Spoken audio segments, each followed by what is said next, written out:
married to the Duke of Wolfburg. Magdalen's cart jolted as they hit another hole in the road, knocking her nearly into the wooden side rail. She had begged her mother to let her ride her horse, but Mother said riding a horse all the way on a 3-day journey was not appropriate for a lady. Did she think it was ladylike to ride in a cart for 12 hours a day, rattling her teeth every time a wheel found a dip in the road? But no one argued with the Baroness of Malin. Ehrlich, who had served Magdalen's family for years, rode his horse while his daughter Agnes walked, and Lenhart made up the 4th member of their group as he walked beside the mules who pulled Magdalen's cart. Wolfburg Castle stood on a hill overlooking the sea. She'd never beheld the sea. What would it be like to hear the waves crashing against the shore? What kind of rocks might she find there? Rosings Abbey is just ahead. Ehrlich pointed to the lane off to the right. Darkness closed in on them. Ehrlich reined in his horse as he waited for Lenhart to turn the mules, drawing Magdalen's cart into the lane that would carry them to the abbey. The tall convent buildings with their steep roofs were visible above the rows of trees. At the abbey, a young nun greeted them with a bow.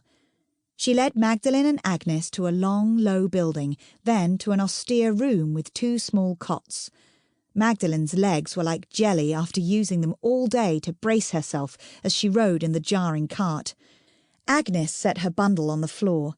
She turned one way, then the other, her tight blonde braids swaying as she stretched her back. "I shall go and speak with my father and return soon." Agnes did not ask permission, but simply walked out before Magdalen could reply. Greta, who had been her constant companion since Hegatha had died of a sudden apoplexy, had been all set to come to Wolfburg with her. The day before they were to leave, Greta told Magdalen she would not be going with her, but Agnes would be taking her place. Not wanting to hurt Agnes's feelings, Magdalen had agreed. Now, as Magdalen prepared to lie down and sleep before the 3rd and final day of their journey, she wished she had inquired more particularly about how this change had come to pass. Every day Agnes had done something, given Magdalen a shrewd look or spoken more sharply to her than any servant should, to make Magdalen regret allowing her to accompany her. And now, instead of asking her mistress if she needed anything, Agnes had left Magdalen to struggle alone to take off her heavy overdress. Magdalen didn't want to embarrass Agnes in front of her father, but as soon as they arrived in Wolfburg, she would have a stern talk with Agnes about her duties as a lady's maidservant, and, if her attitude did not approve, she would replace her with someone from Wolfburg. Magdalen lay on the narrow cot, covered with a thin blanket, since it was still late summer and warm, and thought of her future husband.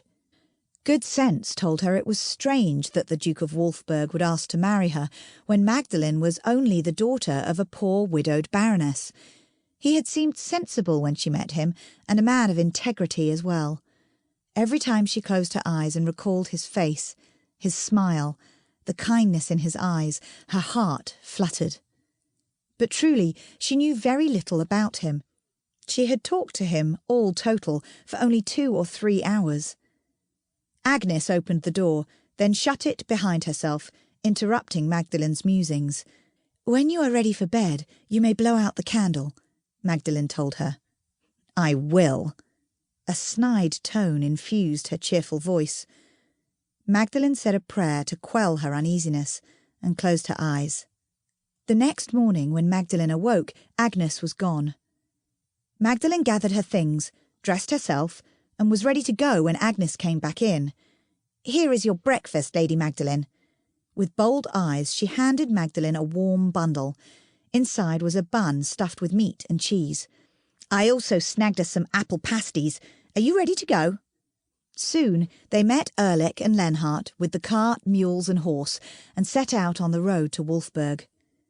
When they halted for their midday meal, Magdalen climbed down from the cart and took a drink from the small spring nearby. She splashed some of the cold water on her face, then wiped her cheeks and forehead with a cloth. When they had finished eating, Agnes and her father kept glancing at each other.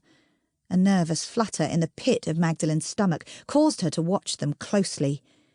Agnes clutched a small bag to her midsection as she